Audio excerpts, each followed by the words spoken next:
यहाँहरू सबैलाई हार्दिक नमस्कार।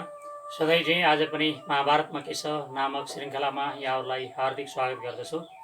आजको 113औँ निबन्ध लिएर यहाँहरू समक्ष उपस्थित भएको छु। 113औँ निबन्धको शीर्षक रहेको छ मृतकको पुनर्जीवन। र अहिलेको विज्ञानको भौतिकवादको युगमा कुनै पनि मरेका मान्छेको पुनर्जीवन प्राप्त गरेको कुरा यो ऐतिहासिक सन्दर्भ सुनाउँदा यहाँहरू सबैलाई हास्यास्पद जस्तो पनि लाग्ला। तर महाभारतमा मृतक व्यक्तिले पुनर्जीवन पनि प्राप्त गर्न सक्ने सम्भावना प्रस्तुत गरिएका कारण मैले यो निबन्ध यो भौतिकवाद आधुनिक विज्ञानको अपत्यारिलो संसारमा प्रस्तुत गर्ने धृष्टता गरेको हुँ। मृतकको पुनर्जीवन। यदि कुनै व्यक्तिले अन्जानमा कुनै किसिमको पाप कर्म गरेर बसेको छ भने त्यस्तो व्यक्ति पाप कर्मबाट कसरी मुक्त हुन सक्छ भन्ने युधिष्ठिरको जिज्ञासालाई शान्त गर्ने क्रममा भीष्मले इन्द्रोत मुनि र राजा जनमेजयको उपाख्यान प्रस्तुत गर्छन्। परीक्षित पुत्र जनमेजयलाई ब्रह्महत्याको पाप लागेपछि सबैले उनलाई राजगद्दीबाट हटाइदिन्छ। त्यसपछि उनी वनमा गएर महान पुण्यकर्म गर्न थाल्छन्। दुःखले अत्यन्त पीडित भए तापनि उनी लामो समयसम्म तपस्यामा संलग्न भइरहन्छन्। सारा पृथ्वीका प्रत्येक देशमा घुमेर उनले धेरैजसो ब्राह्मणसँग ब्रह्महत्याको निवारण गर्ने उपाय सोध्छन्। त्यसै सन्दर्भमा उनले इन्द्रोत मुनिलाई भेट्छन्। राजा जनमेजय आफ्ना भाउमा परेको देखेर इन्द्रोत मुनिले राजालाई फटकार्दै निन्दा गर्छ। तदस्तो पापाचारी र ब्रह्महत्याराले हामीलाई कुनै किसिमले पनि छुन हुँदैन। तदस्ता व्यक्ति यहाँ बस्नु राम्रो छैन। तसर्थ यहाँबाट तत्काल फर्किहाल। तँलाई देख्नु भनेको मुर्दालाई देख्नु सरह हो। त मरिसकेको छस् तर जीवित जस्तै हिँडिरहेको छस्। तेरो मन अशुद्ध छ। त पापकै कुरा सोच्दै जाग्छस् र पापको कुरा सोच्दै सुत्ने गर्छस्। त पाप गर्नका लागि नै जन्मिएको होस्। माता पिताले तपस्या देवपूजा सहनशीलता आदिद्वारा पुत्र प्राप्त गर्न चाहन्छन् र प्राप्त भएका पुत्रद्वारा परम कल्याण पाउने इच्छा राख्छन्। तर तेरा कारणले गर्दा तेरा माता पिताहरू नरकमा परिरहेका छन्। तैँले आँखा उठाएर उनीहरूको अवस्था हेर। उनीहरूले तँबाट जे जस्तो आशा राखेका थिए ती सबै आज व्यर्थ भए। जसको पूजा गर्ने मान्छेले स्वर्ग आयु यश र सन्तान प्राप्त गर्छन् त्यस्ता ब्राह्मणसँग तैँले सदैव द्वेष राख्छस्। त्यसैले तेरो जीवन व्यर्थ छ। यो लोक छाडेपछि त अनन्त वर्षसम्म नरकमा पर्नेछस् र नरकबाट फर्केपछि त कुनै पाप योनिमा नै जन्म लिनेछस्। यति भनेर इन्द्रोत मुनिले जनमेजयलाई राजालाई हकारी मुनिले त्यतिसम्म शक्ति हुन्थ्यो मुनिहरूसँग ऋषिमुनिहरूसँग। अहिलेका ऋषिमुनिहरूसँग राजा प्रधानमन्त्री नेताहरूलाई सांसदहरूलाई हकार्ने यस्तो साहस छ कि छैन। यो कलियुगको सन्दर्भमा नहुनु पनि अस्वाभाविक होइन। इन्द्रोत मुनिका कुरा सुनेर जनमेजयले आफूलाई घृणा र तिरस्कार योग्य निन्दाको पात्र र धिक्कार्न योग्य भएकै कारण मैले हजुरलाई प्रसन्न गर्न चाहन्छु। मूर्खको बाल बुद्धिलाई ध्यान नदिए पिता जसरी पुत्रप्रति सन्तुष्ट हुन्छन् त्यसरी नै हजुर म प्रति प्रसन्न हुनुहोस् भनेर जनमेजयले मुनिसँग आग्रह गरे। इन्द्रोत अर्थात् सौनक मुनिले प्रतिज्ञापूर्वक उनलाई शरण दिए। मैले तिम्रो दम्भ र अभिमानको नाश गरेर तिम्रो प्रिय गर्न चाहन्छु। तिमी धर्मको निरन्तर स्मरण राख्दै समस्त प्राणीहरूको हित हुने काम गर। म तिमीलाई भयले दीनताले र लोभले आफ्ना सामु बोलाउँदैन। म तिमीसँग कुनै वस्तु लिन पनि चाहन्न। तिमीलाई केवल धर्मका कारण निकट आउनका लागि मात्र आमन्त्रित गर्छु। तिमीलाई शरण दिँदा मेरा मित्रहरूले मलाई त्यागिदिन पनि सक्छ। यस्ता पापिष्ठलाई तैँले शरण दिइस् भने। तर कुनै न कुनै तत्त्वज्ञानी व्यक्तिले मेरो अभिप्रायलाई अवश्य बुझ्दछ। तिमीलाई शरण दिनुको मुख्य उद्देश्य नै ब्राह्मणहरूप्रति भलाइ गर्नका लागि। त्यसैले तिमीले मेरा सामु अब मैले ब्राह्मणहरूसँग कहिल्यै पनि द्रोह गर्दिन भनेर प्रतिज्ञा गर भन्ने कुरा इन्द्रोत मुनिले व्यक्त गर्छ।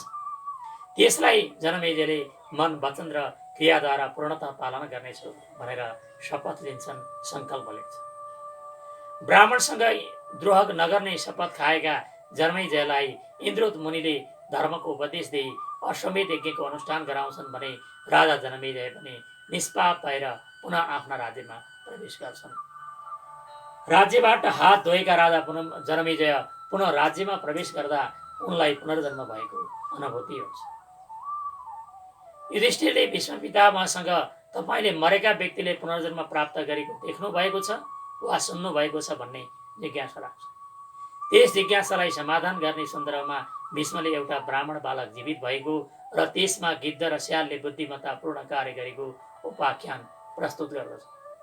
एउटा ब्राह्मण परिवारमा अत्यन्त कष्टका साथ एउटा पुत्र जन्मिएको थियो, अत्यन्त दुःखका साथ। तर बाल ग्रहले पीडित भएर बाल्यावस्थामा नै उसको यह लीला समाप्त भयो। आफ्नो कुलको सर्वस्व ठानिएको बालकको वियोगलाई लिएर बान्धवहरू शोकमा डुबिरहन थाले। मृतक बालकलाई काखमा राखेर श्मशान घाटमा पुगे। उसलाई त्यहाँ छाडेर उनीहरू फर्किन असमर्थ भए। उनीहरू रोएको आवाज सुनेर एउटा गिद्ध त्यहाँ आयो र सबैले मृतकलाई यहीँ छाडेर जाने गरेकाले तिमीहरूले पनि मृतक बालकलाई छाडेर छिटै फर्किने काम गर भने। साथै उसले यो सारा जगत नै सुख र दुःखले व्याप्त छ, यहाँ सबैलाई बारम्बार संयोग र वियोग भइरहने भएकाले डरलाग्दो श्मशान घाटमा धेरै बेर नबस्न आग्रह पनि गर्यो। गिद्धको कुरा सुनेर सबै जोर जोरले रुँदै मृतक बालकलाई त्यही भुइँमा छाडेर आफ्ना घर फर्किन तयार भए। त्यति नै बेला एउटा कालो रङको स्याल त्यहाँ आएर अहिले सूर्यास्त नभइसकेको हुँदा अनेक प्रकारका मुहुर्त आउने र शुभ घडीमा बालक जीवित भएर पनि उठ्न सक्ने भएकाले बच्चालाई स्नेह गर्दै केही समय त्यहीँ पर्खिन सबैले अनुरोध गरे। सबैसँग उसले अनुरोध गर्यो, स्याल यस्तो सानो बालकलाई एक्लै छाडेर जाने तिमीहरू निर्दयी रहेछौ।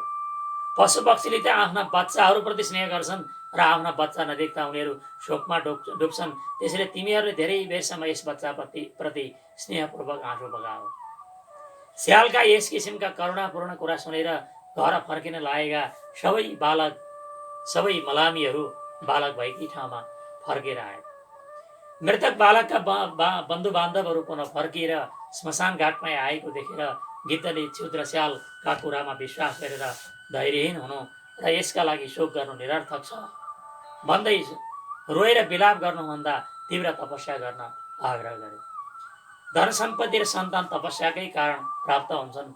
विद्वान होस् वा मूर्ख, धनवान होस् वा निर्धन, सबै शुभ र अशुभ कर्मका साथ कालको अधीनमा हुन्छन् भन्दै उसले घरतर्फ फर्किन आग्रह गरे। उता स्यालले यत्नो हि सततम कार्य ततो दैवी न सिद्ध्यति, अर्थात् आफ्नो अभिष्ट सिद्धिका लागि सदैव प्रयत्नशील गरिरहनुपर्छ, तब दैवयोगले त्यसको सिद्धि हुन्छ भन्दै सूर्यास्तसम्म कतै नगई त्यही बस्न सबैलाई पुनः अनुरोध गर्यो। जन्मेर 11,000 वर्षभन्दा बढी समयसम्म बाँच्दा आफूले कुनै पनि व्यक्ति मरेपछि पुनः जीवित भएको देखेको छैन भन्दै गिद्धले तिमीहरूको पुत्र स्नेह निरर्थक छ र यस परिश्रमको कुनै फल प्राप्त हुँदैन भने सबैलाई घर फर्किन आग्रह गरे। साथै उसले आफ्ना मृतक व्यक्तिको शव देखेर अनि उसको स्मरण गर्दा शोक 2 गुणा बढ्छ भनेर सबैलाई सम्झाई घर फर्किन आग्रह गरे। त्यसपछि स्याल आएर रामचन्द्रद्वारा शूद्र मानिँदा त्यसको प्रभावले एउटा ब्राह्मण बालक पुनर्जीवित भएको र त्यस्तै राजर्षि श्वेतले आफ्नो मरेका बालकलाई पुनर्जीवित गरेका थिए। त्यसरी नै यो बालक पनि पुनर्जीवित हुन सक्ने भएकाले बालकलाई छोडेर नजान सबैलाई अनुरोध गरेको हो। अथ रुद्र कुमारो वा ब्रह्मा वा विष्णुरेव च परमस्मै प्रयच्छेयु ततो जीवेदयं शिशु। यदि भगवान शिव, कुमार कार्तिकेय, ब्रह्माजी र विष्णुले यसलाई वरदान दिए भने यो बालक जिउन सक्छ, अन्यथा आँसु बगाएर यसको पुनर्जीवन हुन सक्दैन भनेर गिद्धले सबैलाई घर फर्किन आग्रह गर्यो। त्यसैले स्यालले पनि सुखस्यानन्तरम दुःखम दुःखस्यानन्तरम सुखम, अर्थात् सुखपछि दुःख र दुःखपछि सुख प्राप्त हुन्छ र सुख र दुःखले घेरेको यस संसारमा निरन्तर सुख वा दुःख एक्लै रहिरहन सक्दैन भन्दै शोकको यस घडीमा धैर्य धारण गरी बालक जीवित हुन सक्ने सम्भावित सुखको प्रतीक्षा गर्न स्यालले बिन्ती गरे। स्याल सधैँ श्मशान घाटमै निवास गर्थे। आफ्नो काम पट्याउनका लागि उसले रातको प्रतीक्षा गरिरहेको थियो। र उनीहरूलाई घर जान नदिएर रोकिरहेको थियो, जसका कारण उनीहरू न घर जान सके न त त्यही निश्चिन्त भएर रहिरहन सके। यही दुविधामा परे पनि उनीहरू लामो समयसम्म त्यहीँ रहन बाध्य भए। गिद्ध एवं स्याल दुवै भोका थिए र दुवैले आफ्नो भोकको शान्तिका लागि छिटै जान र बेलुकासम्म रहिरहन वाद विवाद गरेर उनीहरूलाई त्यहीँ रहिरहन बाध्य बनाएका थिए। दुवैको वाद विवादका कारण मृतकका सबै आफन्ती त्यहीँ बसिरहेका अवस्थामा पार्वतीको प्रेरणाले शङ्कर भगवान उनीहरूका सामु प्रकट भए। शङ्करले वरदान दिन चाहेको सुनेर खुसी हुँदै मृतक बालकलाई पुनः जीवित गरिदिन सबैले शङ्करसँग आग्रह गरे। फलस्वरूप बालकलाई जीवित गरिदिएर शङ्कर भगवानले बालकलाई 100 वर्ष बाँच्ने आयु समेत प्रदान गरे। त्यति मात्र होइन, गिद्ध र स्याल दुवैको भोक मेटाउने वरदान पनि दिए।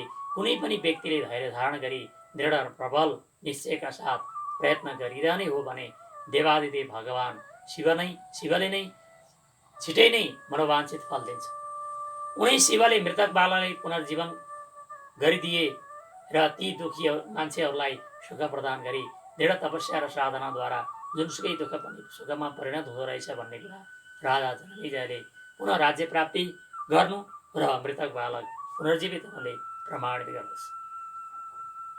यो मृतकको पुनर्जीवन शीर्षकको यो 113औं निबन्ध यहाँहरू समक्ष प्रस्तुत गरेँ। यो विषयवस्तु यति नै हो। यो सुनेर यहाँहरूको मनमा लागेका जिज्ञासा प्रतिक्रियाहरू केही भएमा मेरो युट्युबको कमेन्ट बक्समा कमेन्ट गरिदिनु न र यी श्रृङ्खलाहरू यदि मन परेका छन् भने लाइक तथा सेयर गरिदिनु न। सबैसँग हार्दिक अनुरोध गर्दै आजलाई यहाँहरूसँग बिदा चाहन्छु। धन्यवाद। नमस्कार।